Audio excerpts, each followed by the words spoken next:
Bismillahirrahmanirrahim. I am Dr. Amna Sajid, and today we are going to discuss calcium metabolism. You must have heard about calcium with respect to bone and teeth development, but in fact, calcium plays various physiological roles throughout the body.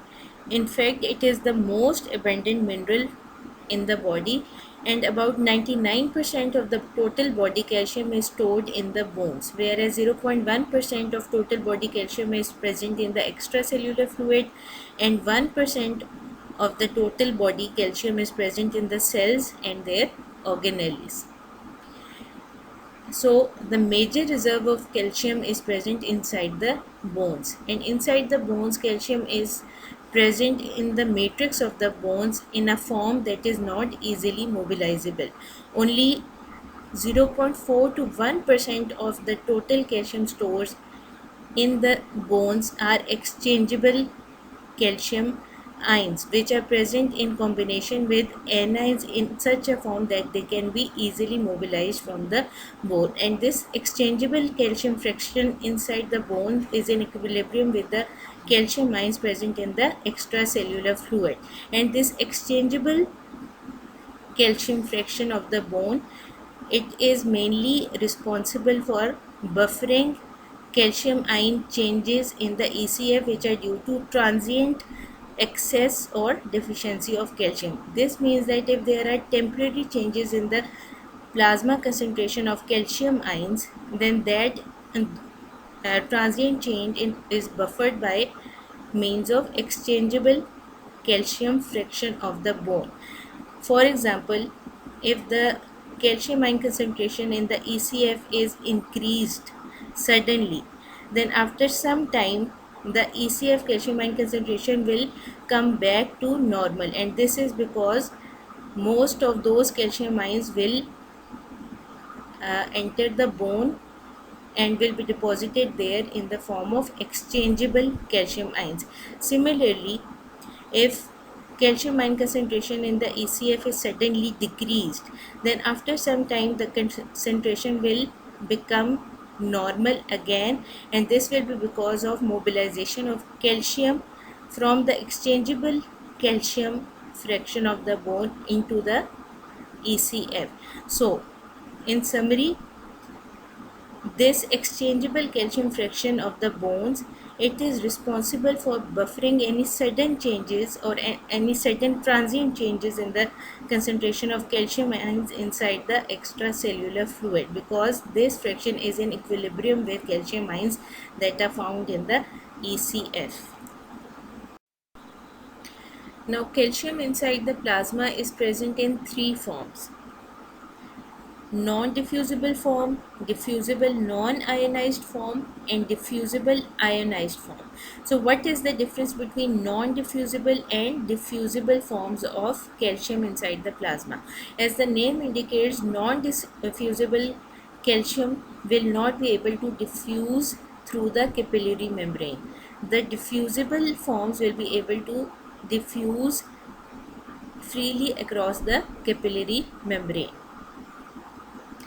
Now, first of all, we will discuss the non-diffusible form of calcium inside the plasma. It comprises of 41% of total plasma calcium, and it is bound to plasma proteins, especially albumin and immunoglobulins. And when it is bound to plasma proteins, it will not be able to diffuse across the capillary membrane.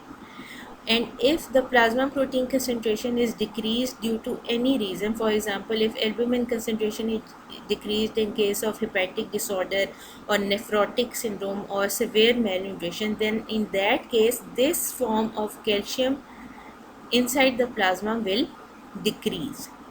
Now the second is diffusible non-ionized form.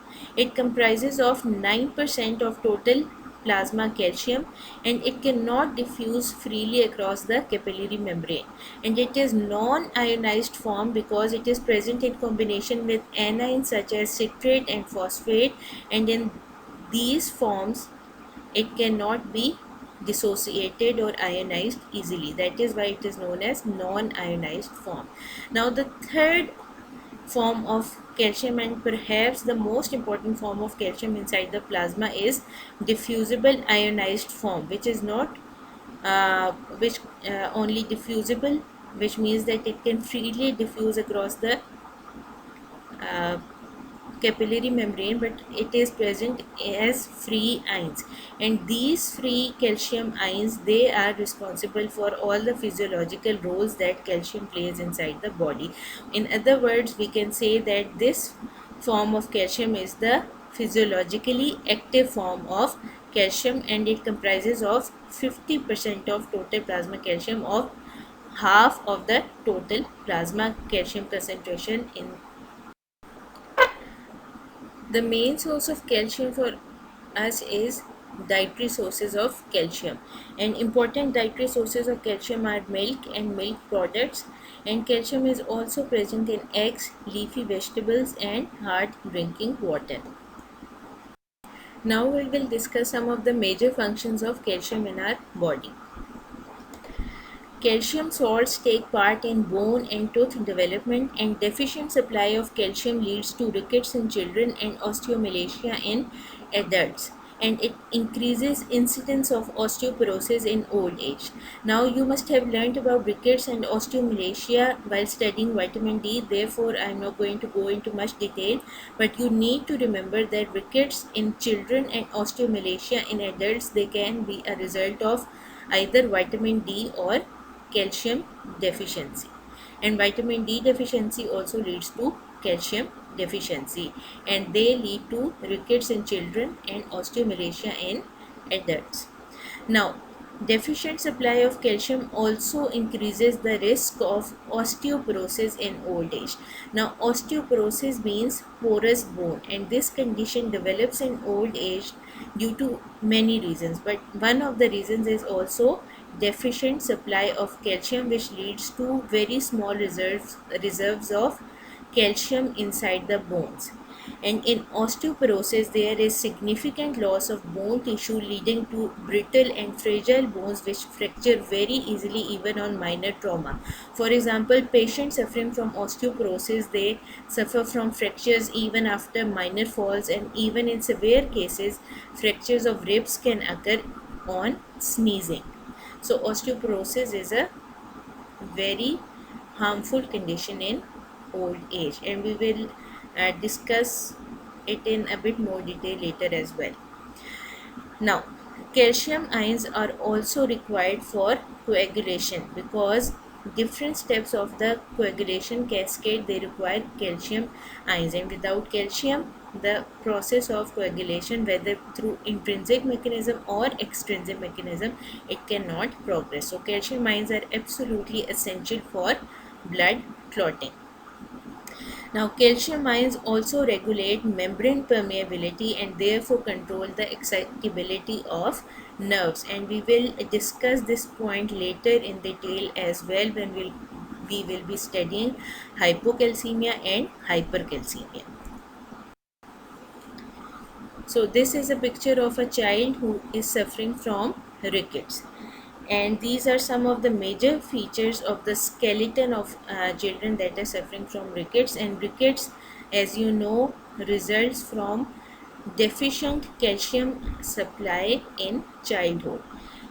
There is delayed closure of fontanelles in children that are suffering from rickets, as can be seen. There is frontal bossing, which means a prominent forehead, and all these skeletal changes are mainly due to deficient calcium supply and weak and soft bones due to insufficient mineralization of bones. So this prominent headache is also a result of decreased mineralization of skeleton. There is dental hypoplasia. Pectus carinatum is also a major feature of rickets, and it means a prominent chest. This is a deformed chest, and it is like the shape of a bird's chest. That is why pectus carinatum is also known as pigeon chest or pigeon breast, and this is due to the abnormality of the sternum and ribs. There is swelling in wrist and ankle joints in children suffering from rickets. The sutures in the head are wide. There is craniotabes, which means thinning and softening of the skull bones, especially in the occipital and parietal areas. Rachitic rosary is also seen in rickets, which means prominent nodules present on the front of the chest, and these are present at the points of costochondral junctions. Harris's sulcus is also seen in rickets, and this is a groove or a sulcus which is seen at the point of attachment of diaphragm onto the ribs, and this is because the bones are so soft and so weak that they are pulled inwards due to the attachment of the diaphragm muscle, and this results in the formation of a sulcus or a groove which is known as Harrison's sulcus. And lastly, and perhaps the most commonly known feature of rickets in children is bowing of legs, because these weight bearing bones of this child, they bow under the weight of the child, because they are very weak and they are very soft and they cannot bear the weight of the child. As a result, they the bowing of legs occurs. So these are all the features of rickets, and they result from softening or weakening of bones due to insufficient deposition of calcium inside the bones. Now this slide shows bone in a healthy individual and bone of a person who is suffering from osteoporosis, and osteoporosis means porous bones. As you can see, there is significant loss of bone tissue seen in this picture as compared to this bone. This is a healthy bone and this is an osteoporotic bone. It seems that the bone is porous, and this is because of loss of bone tissue, and one of the main causes is deficient reserves of calcium inside the bone due to calcium deficiency. So this is an osteoporotic bone, and this appearance under a microscope, this is also known as honeycomb appearance of bones seen in osteoporosis. So this slide shows the intrinsic and extrinsic pathways of blood coagulation, and as you can see, calcium ions are required at different steps in both these pathways, especially in this step where prothrombin is being converted to thrombin. Calcium ions are required, and thrombin, as you know, in the presence of thrombin, fibrinogen is converted to soluble fibrin, which then forms the clot. So calcium ions are absolutely essential when it comes to blood coagulation. So now we move on to some further functions of calcium. Calcium also forms a complex with a protein known as calmodulin, and that complex is known as calcium calmodulin complex. And calcium calmodulin complex is able to affect the activity of various enzymes such as adenylate cyclase, phosphorylase kinase, myosin light chain kinase, phospholipase A2, etc. So this complex is responsible for regulating different physiological functions throughout the body. Now calcium ions are also involved in the excitation contraction coupling mechanism, and therefore it causes contraction of different types of muscles. Calcium ions are involved in exocytosis of different substances such as release of catecholamines from adrenal medulla, neurotransmitters at synapses, and histamine from mast cells. So this figure shows calcium dependent exocytosis. Now calcium dependent exocytosis occurs as a result of rapid influx of calcium ions from outside the cell into the cytoplasm of the cell as a result of some signal.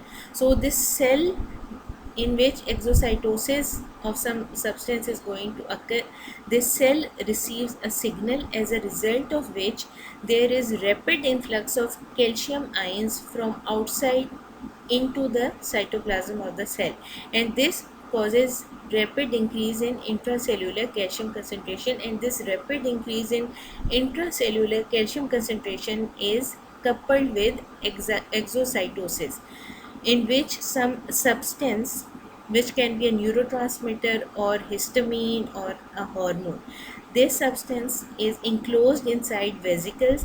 This vesicle fuses with the membrane of the cell, with the plasma membrane of the cell, and the substance to be released, it exits out of the cell and enters the extracellular environment. So this process is known as exocytosis, where the vesicles fuse with the plasma membrane of the cell, and the contents of that vesicle, they exit the cell. This process is known as exocytosis, and this is calcium dependent exocytosis, because this exocytosis is coupled with rapid influx of calcium ions as a result of some signal that is received by the cell where exocytosis is occurring.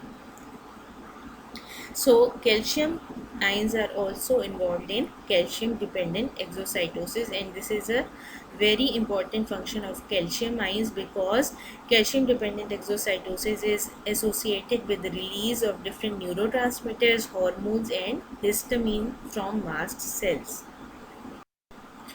Now we are going to move on to the regulation of extracellular calcium levels. Now the extracellular calcium levels are maintained by means of two main processes. First of all, the buffering action of exchangeable calcium in bones, which forms the first line of defense against changes in plasma calcium concentration. And this buffering action is effective when there are temporary or transient changes in plasma calcium ion concentrations, and we have discussed this before in detail. So now, right now, I won't go into much details, but you need to remember that the exchangeable calcium fraction in bones, it is in equilibrium with plasma calcium ion concentration, and it resists or buffers transient changes in plasma ion concentration. Now, a point to remember is that this exchangeable calcium fraction, most of it is present in bones, but some is exchangeable calcium is also present in other tissues such as liver and gastrointestinal tract cells. But majority of this exchangeable fraction is present in bones, and it buffers transient changes in plasma calcium ion concentration. Now, the second line of defense against uh, calcium ion changes in the extracellular fluid is the hormonal control of calcium ion concentration, and this comes into effect when there is prolonged change in plasma calcium ion concentration, either decrease or increase. So three hormones are mainly involved in the maintenance of plasma calcium ion concentration, and they are vitamin D, parathyroid hormone or PTH, and calcitonin. So now we are going to discuss the actions of vitamin D in the context of maintaining calcium homeostasis. Now you have studied vitamin D in detail. Today we are only going to discuss the effects of vitamin D with respect to calcium homeostasis, and you should remember that vitamin D increases plasma calcium ion concentration. And how does it achieve that? By having effects on intestinal absorption of calcium, on calcium reabsorption from renal tubules, and on resorption of bones. But first of all, we are going to discuss the effects of vitamin D on intestinal absorption of calcium. Now, vitamin D increases the absorption of calcium ions by the intestinal epithelial cells. And how does it do that? We will discuss right now. So you should be knowing that the most biologically active form of vitamin D is known as calcitriol or 1,25 dihydroxy vitamin D. And calcitriol has a steroid hormone like action. Why? Because it has got intranuclear receptors, and when calcitriol interacts with those intranuclear receptors, it is able to affect the transcription of various genes, and by affecting transcription of various genes, it can in fact affect the translation or synthesis of various proteins. So in the intestinal epithelial cells, calcitriol increases the synthesis of a protein called calbindin, which is a calcium binding protein. And how does it increase the synthesis of calbindin? Calcitriol, after interacting with its intranuclear receptors inside the intestinal epithelial cells, this calcitriol increases the transcription of the gene which codes for calbindin, and calbindin is a calcium binding protein, and it functions in the brush border of the intestinal epithelial cells to transport calcium from the lumen into the cells, and from inside the intestinal epithelial cells these calcium ions enter the blood.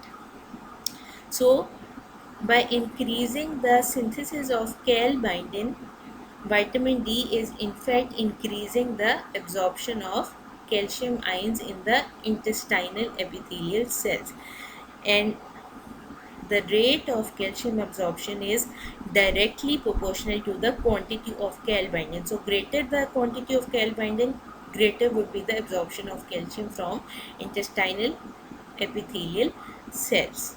So this is how vitamin D increases the absorption of calcium ions by the intestinal epithelial cells.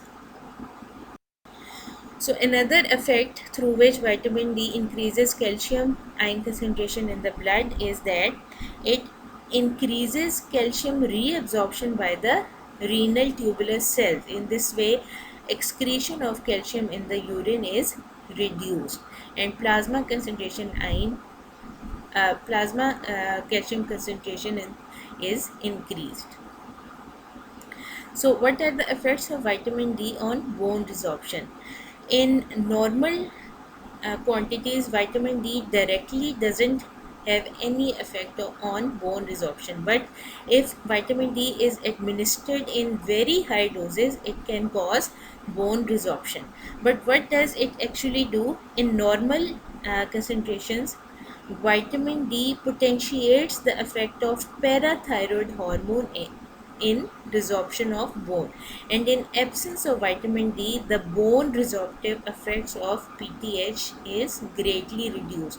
So vitamin D is basically potentiating the effect of parathyroid hormone in resorption of bone, and we will study later that parathyroid hormone causes bone turnover or resorption of bone, as a result of which calcium ion concentration inside the plasma increases, because calcium from the bones is mobilized and it enters the plasma as a result of action of PTH, and this resorptive effect of PTH is greatly enhanced by vitamin D. In fact, in absence of vitamin D, the bone resorptive effect of PTH is almost absent.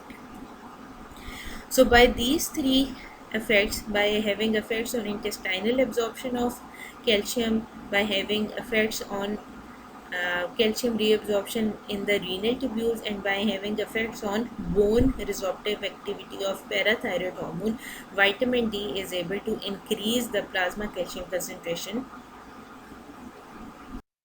So this slide shows the different effects of vitamin D with respect to increasing plasma calcium ion concentration.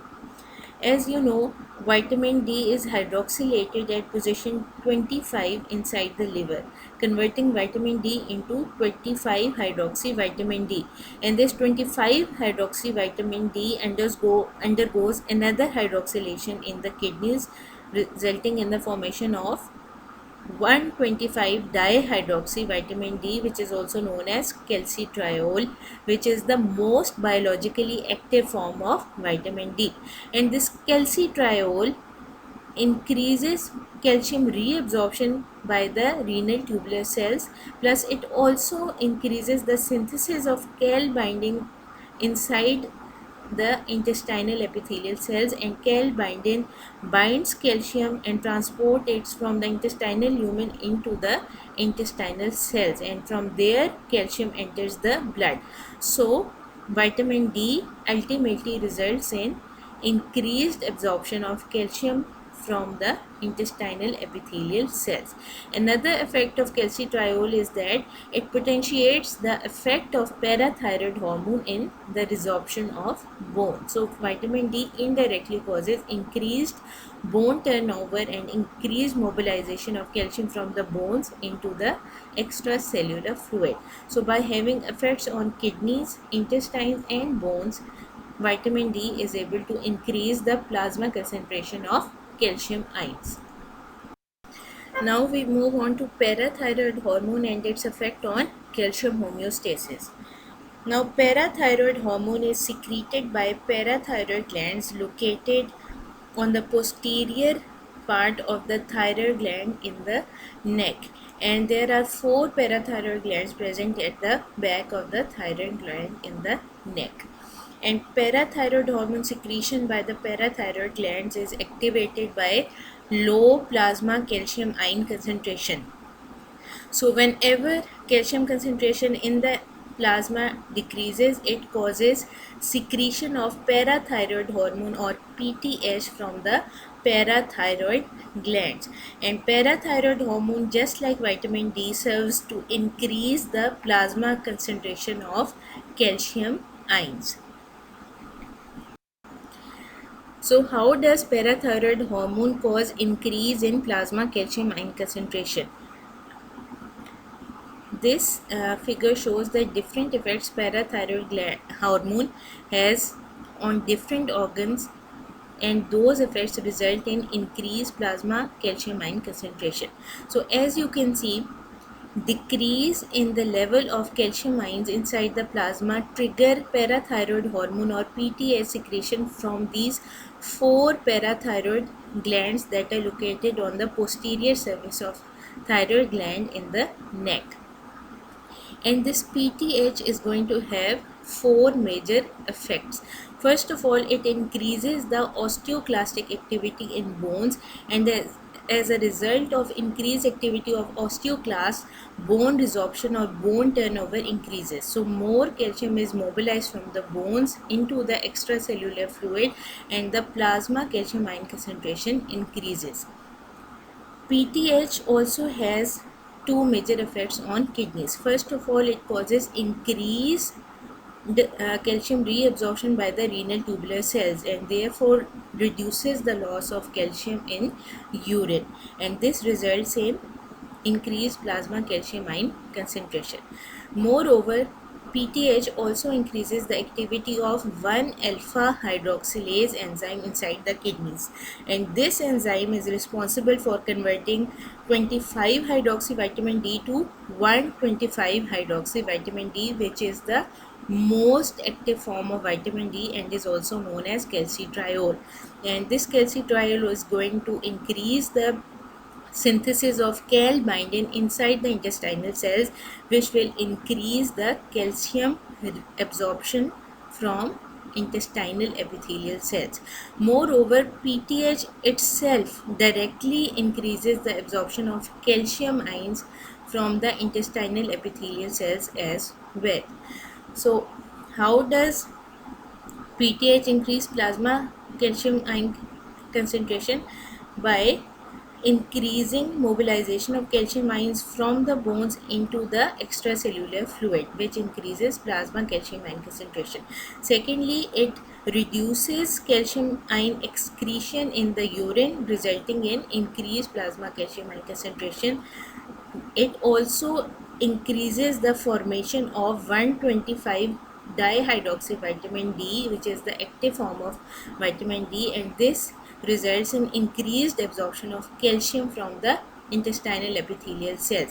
Moreover, PTH also directly increases the absorption of calcium from the intestinal epithelial cells as well, and this also serves to increase plasma calcium ion concentration. And when, as a result of the activity of parathyroid hormone and as a result of activity of calcitriol or 125 dihydroxy vitamin D, calcium ion concentration in the plasma rises, and this increased concentration of calcium ions has a negative feedback effect on the secretion of parathyroid hormone by the parathyroid glands, which means that when the calcium ion concentration uh, comes back to normal inside the plasma, then this decreases the further secretion of parathyroid hormone from the parathyroid glands, and this is an example of negative feedback mechanism. So decrease or fall in concentration of calcium ions inside the plasma results in the secretion of PTH from parathyroid glands, and when the calcium ion concentration inside the plasma comes back to normal, this reduces PTH secretion from the parathyroid gland, and this is an example of negative feedback mechanism.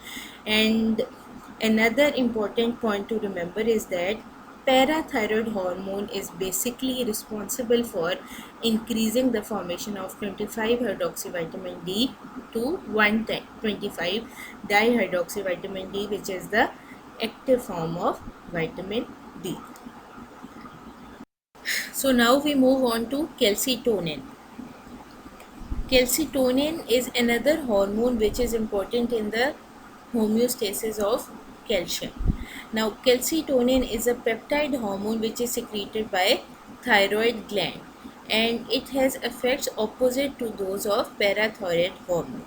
Its secretion is activated by a rise in plasma calcium ion concentration, whereas in case of PTH we saw that its secretion is activated by a fall in calcium ion concentration inside the plasma. So calcitonin is reverse as compared to PTH because its secretion is activated by a rise in plasma calcium ion concentration, and calcitonin acts to decrease the concentration of calcium inside the plasma.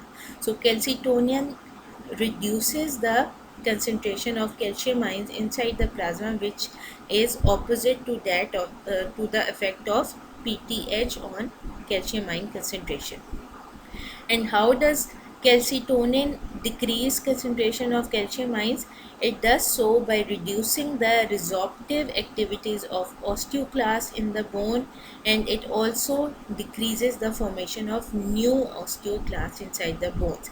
So as a result of reduced activity and formation of osteoclasts, there will be less bone turnover and there will be less mobilization of calcium from the bones, and less calcium ions will enter the extracellular fluid or plasma, and this will serve to decrease the plasma calcium ion concentration.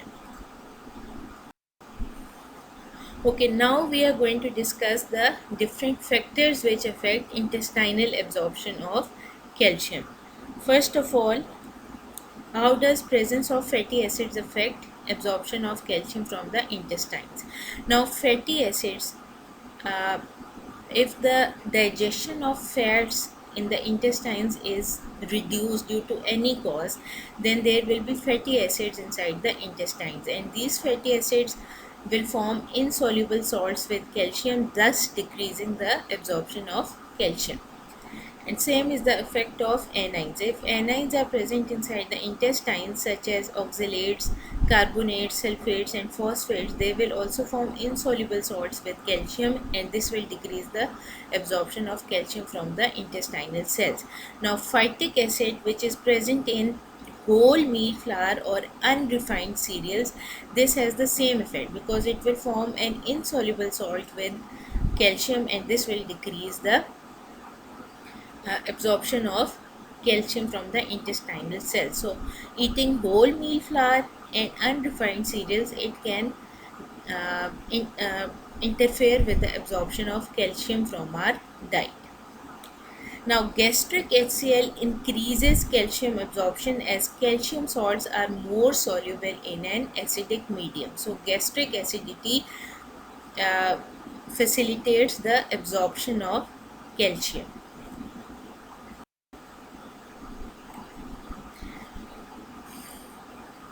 Similarly, acidic or less alkaline pH of intestinal contents favors calcium absorption, and calcium absorption is significantly reduced in old age.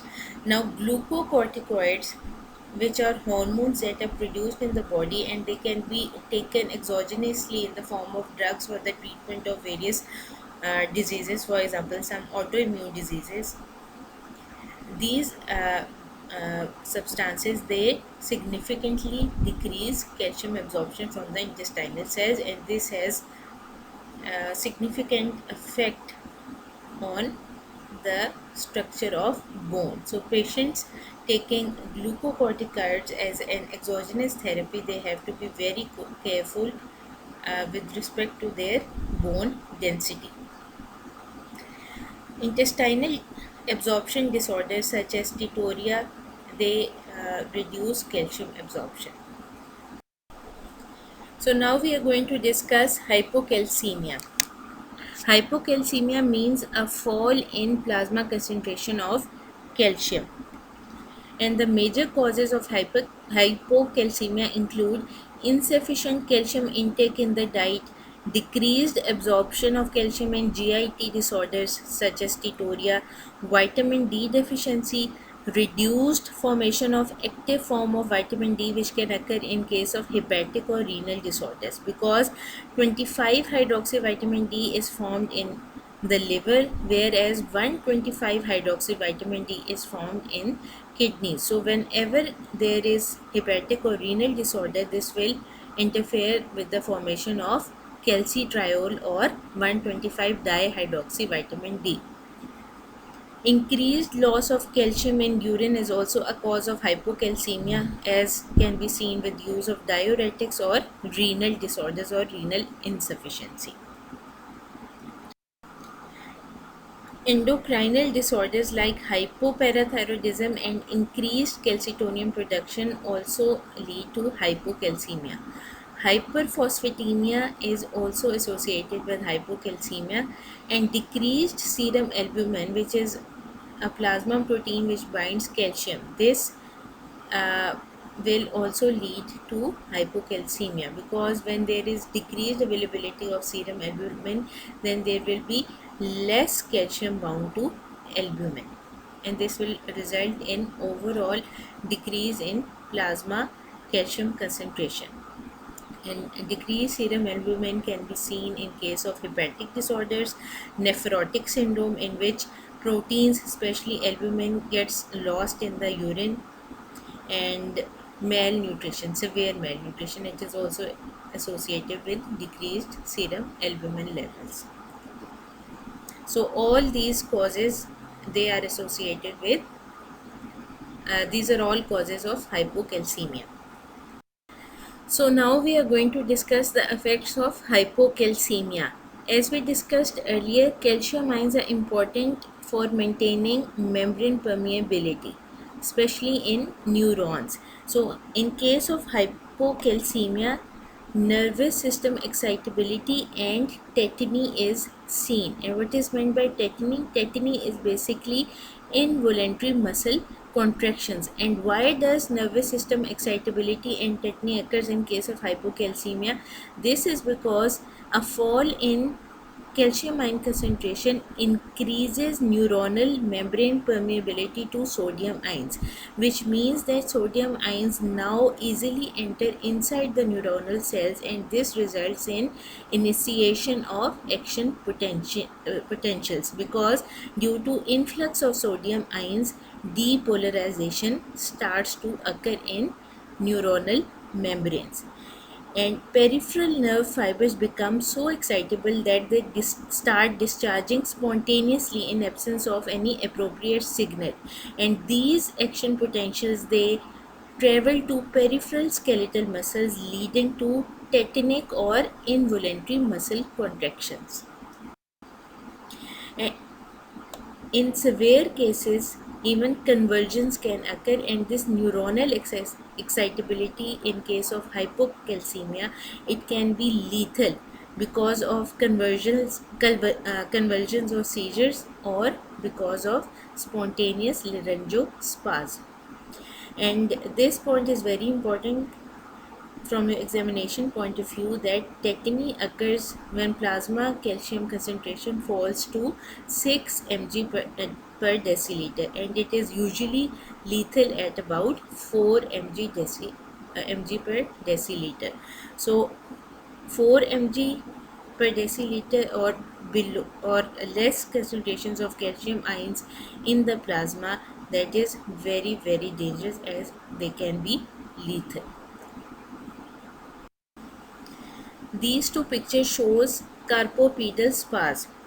Now, carpopedal spasm means involuntary tetanic contractions of the muscles of the hand, and this carpopedal spasm results from hypocalcemia and is usually the first sign of tetany. And after the development of carpopedal spasm, involuntary tetanic muscle contractions can occur throughout the body, and if left untreated, it can also lead to convulsions or seizures. So now we are going to discuss hypercalcemia. What is meant by hypercalcemia? Hypercalcemia means a rise in plasma concentration of calcium, and some important causes of hypercalcemia include hyperparathyroidism, excessive calcium intake, hypervitaminosis D, acromegaly, which is caused by increased secretion of growth hormone, and acromegaly is also associated with hypercalcemia. In some malignant conditions or in some cancerous tumors, hypercalcemia is also seen, and Paget's disease of the bones is also associated with hypercalcemia. Now, what is the effect of hypercalcemia in on the nervous system? With hypocalcemia, we saw that hypocalcemia causes or increases excitability of neurons, but hypercalcemia causes depression of the nervous system, both the central nervous system and the peripheral nervous system. Why? Because in case of hypercalcemia, neuronal membrane permeability to sodium ions will be greatly reduced, and this will result in less generation of action potentials, and this will result in depression of the nervous system or decreased excitability of the neurons. So what are the major clinical features of hypercalcemia? As we discussed earlier, hypercalcemia causes depression of the central and peripheral nervous system, or in other words, it reduces the excitability of neurons in both the central nervous system and the peripheral nervous system. So major features of hypocalcemia are sluggish reflex activities of the nervous system, muscle weakness, lethargy, abdominal pain and lack of appetite, peptic ulcer formation, constipation, depressed relaxation of heart during diastole, and these effects appear at calcium levels above 12 mg per deciliter, and they become marked at calcium levels of 15 mg per deciliter.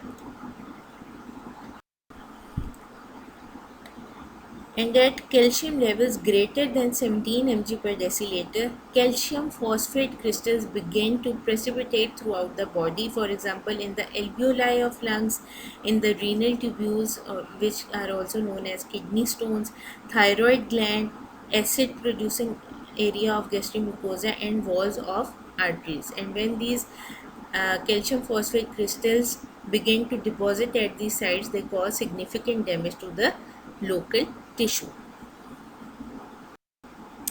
So this was all about calcium homeostasis or calcium metabolism. If you have any queries, you can contact me. Best of luck from my side, and thank you.